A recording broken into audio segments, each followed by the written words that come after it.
Tuesday the 18th of January and I've lowered myself to new levels in terms of I'm going to lay the worst turf I've ever seen. So let's get to it.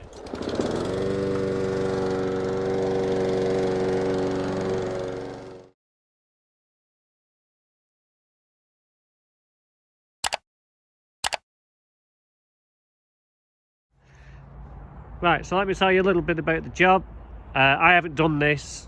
11 years ago I put a water feature in for them. The pond was already dug out, the customer dug the hole, and I relined it and things, and because it was just full of, it was like a swamp. So I put a new liner in, and I'll upload a photo actually so you can see what it looked like. So anyway, the house wants to be sold and they're just a bit concerned with the water that it's putting families, or will put families off from buying it due to the fact there's a big death trap in there. So they've filled it in. I didn't want to get involved with the removal of it just because the rocks around it were just so heavy when I put them in, and my back won't be able to take that anymore. So fair play to them, they did it and they filled it in with soil. I got it delivered for them and they shoveled it round and filled the pond hole, and it's had about 6 weeks now to weather in. It's very difficult to recreate compaction of the existing garden because that's been down like 25 years, 30 years now, and was put down with probably a digger on it. So I told them to stamp on it at regular intervals and not just fill it and then stand on it from the top. So they've done. So it's pretty compact. I've just turned up today blind really. They've had the turf delivered and I'll talk to you a bit more about that in a minute. But I've just spent 10 minutes just going over it, just redoing the levels. It's not something I would ever get involved with, but there's nobody else who can do this, and they don't know what they're doing. So I said I'd do it for them. So it's in the back garden, nobody will ever see it and nobody will ever know I've done it. So today we're going to lay this turf. Now, why have I deliberately bought turf that is the worst turf I've ever seen? Basically, so it blends in with the rest of the garden. Now, there's a good chance that 25-30 years ago when they did the garden originally, the turf came from this place. I'll not mention it because it was not fair, but they sell a lot of it to builders and stuff, but it is absolutely crap basically. But here it'll fill in nicely. Now if we seeded this, see, I can't seed it now because it probably wouldn't grow that much, so we're going to turf it. But if I was to seed it, we'd have a beautiful green circle in the middle of an old tired lawn. And if I got some really nice turf and put that in, we'd have the same problem. We'd have this lovely lawn, and they don't want to go to the expense of digging up the rest of the garden because they've got a dog. So as you can see, the rest of the garden's not in great shape. I've been here 22 years. They have let me go home occasionally. I say that could be coming to an end very soon because they're thinking about upping and leaving just for downsizing reasons really. So some nice views they're losing as well. Look at that. Lovely. So first job is I'm just going to spend another 5 or so minutes just leveling it out. Tools you'll need today is I've got a rake. I haven't got my big metal rake with me today because it'd be too big for this job, so I'm just going to use the leaf rake just to do any finer adjustments. I've got a plank just to move some of the soil if I want to screed it. Got my barrow and my shovel, which I've just been using to move some of the soil because it was a bit compacted. So what I'm going to do is I'm going to line this turf up on the outside of the hole, and then we can gauge where we can start, because what we don't want to do is just start blind, and then when we get to the top we're left with like a thin slither at the top and we're left with like 3/4 of a roll at the bottom. So what we want to do is try and get to the point where we're half a roll either side, or it might be lucky that we finish on a full roll. But if you have a little bit just on the edge, it's more likely to dry out, especially in the summer. It's going to dry out and move maybe when you mow it, because it won't have rooted very well on the edge, because it's more likely not to get watered very well because we just don't pay attention to the edges that much. So get my gloves on and we'll get going.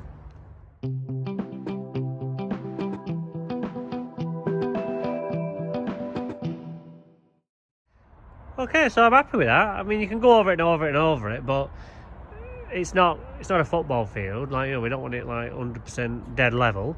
What we do need to do is ensure that the lawn isn't below the existing lawn, so we might need to pack it up a little bit as we go, because it's a bit low in areas, but I can just drag some of this off from somewhere else.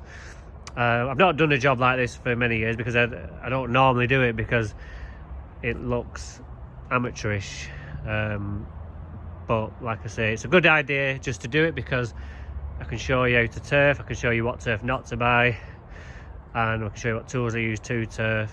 I don't really do turfing anymore because there's just so much annual meadow grass in new turf that it just stands out too much, and it's just too much hassle, so I only do seeding jobs these days. So this is a good video to do on how to fill in a pond once you've got rid of it.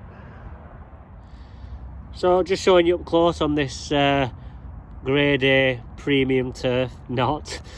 I think it's cut by sheep. There's probably some decent quality cultivars in here. It says, like, you know, you've got your fescue there, you can see the like bit of fescue in there, a bit of perennial ryegrass, but it's literally seeded, probably on a motorway verge somewhere, and then lifted.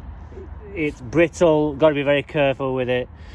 Yeah, Wembley won't be buying this stuff anytime soon. It looks like the African nations pitch grasses that they had. I saw one game where that keeper made a dreadful error and the pitch was awful, and I think maybe they got it from this place and got it sent over. So just let's unwind it a little bit more. But do you see what I mean about it blending in? See, if you look at that and then look at that, we're not a million miles away, are we? So there is method in the madness. So let's try and pick a roll up and then we'll stick it down. Let's say I'm going to get the turf just lined up, and then we'll see how many rolls we're going to need. I didn't measure it or order it, so we might be short depending on how good the owner's mathematical skills are. He was a surgeon, so they should be pretty good.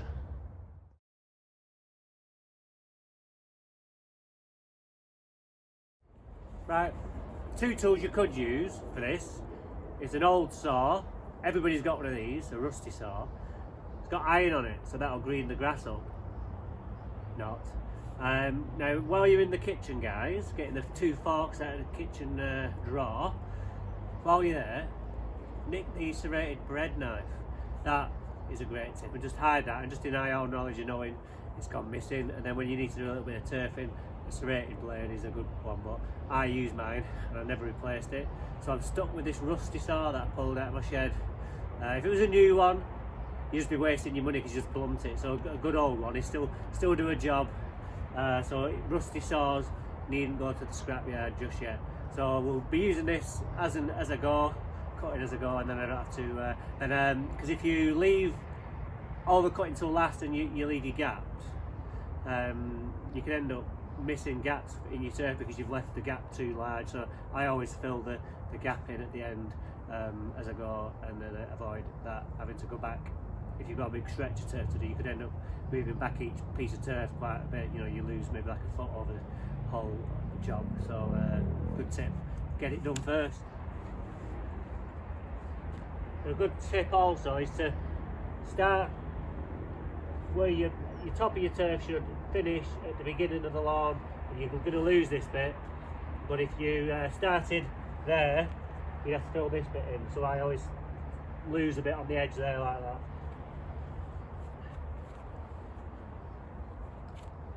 And then you just unroll it, and that's all you need to do. Look at that, absolute crap. But blends in perfect.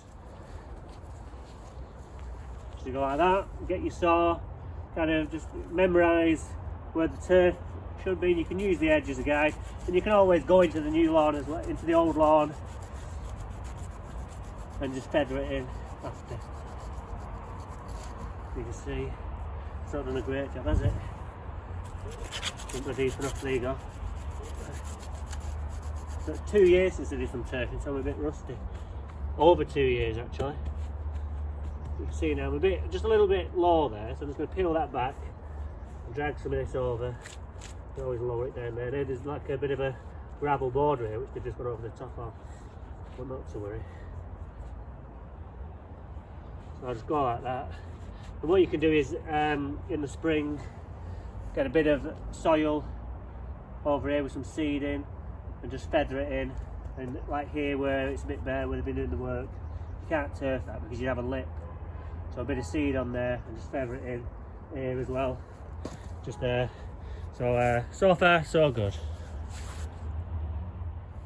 Next roll, always make sure your turf is opening to the right, and then your next roll will unroll. If you did it the other way, not only would you be rolling it that way backwards, but if you're doing it in stripes, you'd interrupt the stripe pattern.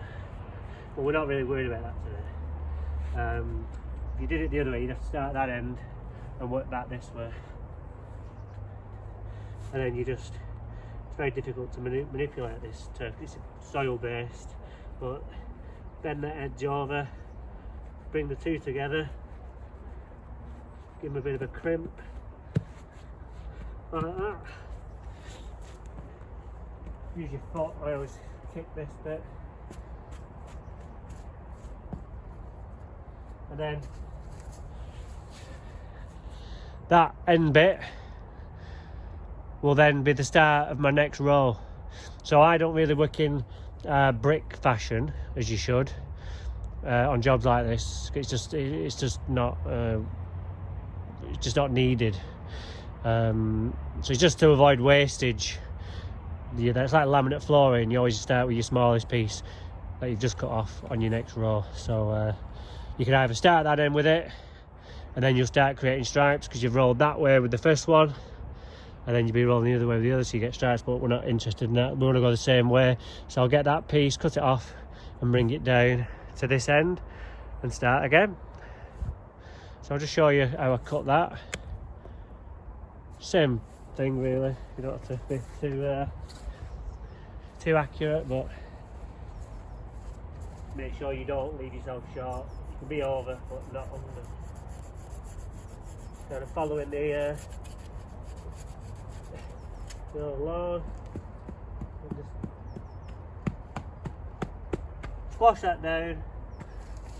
We're a bit low there, so I'll just bring a handful of this over and just spread it about again, like that.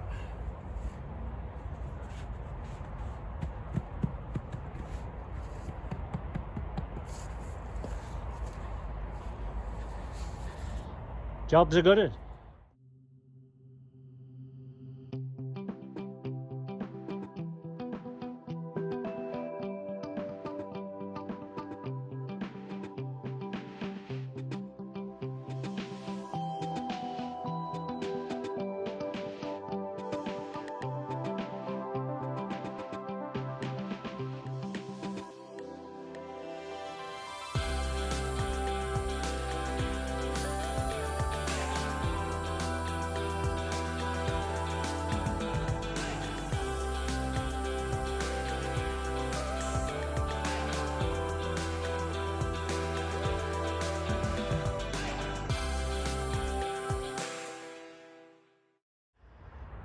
Okay, so I'm nearly done. Now, I just had to extend the lawn a little bit because I realised there's some edging stones in, and I'm going to marry it up to that. Well, there's just a little slither. So what I've done is, instead of putting the slither on the outside, I'll just show you, I've moved the turf out, and then I'm going to put a slither in there, and then that's nicely nestled in between two pieces of turf. So what I'll do is, I'll show you a neat little trick. What I do is, I get my roll of turf. I'm gonna have enough, so Steve's pretty good at measuring.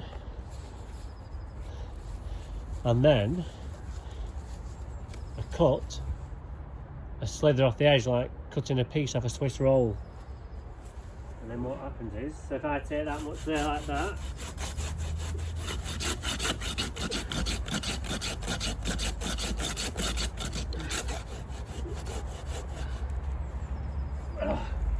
I end up with a roll of turf that is that thin. So that's a nice little tip for you.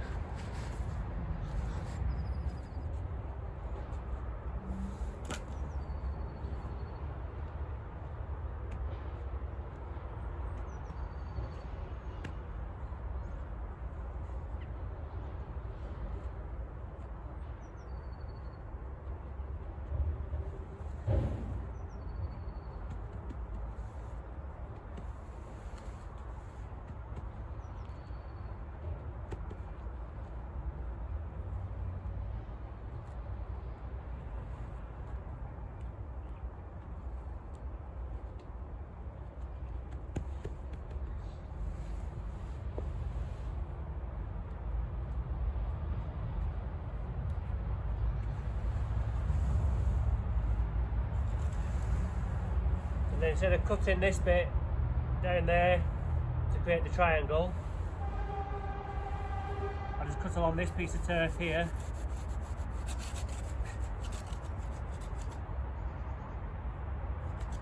To where it needs to be. Take that bit out from underneath, and then that one slots.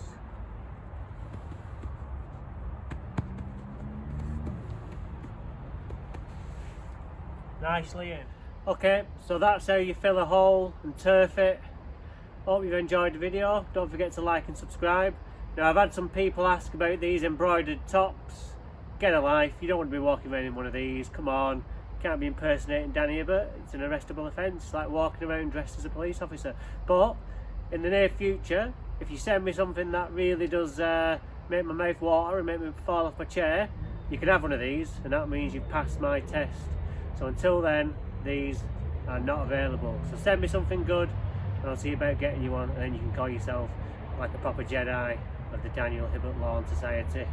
So, as you can see, blends in lovely. It's not 100%, but as you can appreciate, the grasses are very similar. And if I'd put, like I say, a really good quality turf down there, it would stand out like a sore thumb, whereas they stand much more of a chance. And like I said before, in the spring, if these haven't recovered, good thing about coarse grasses, fescues, is that they recover and they fill in really quick.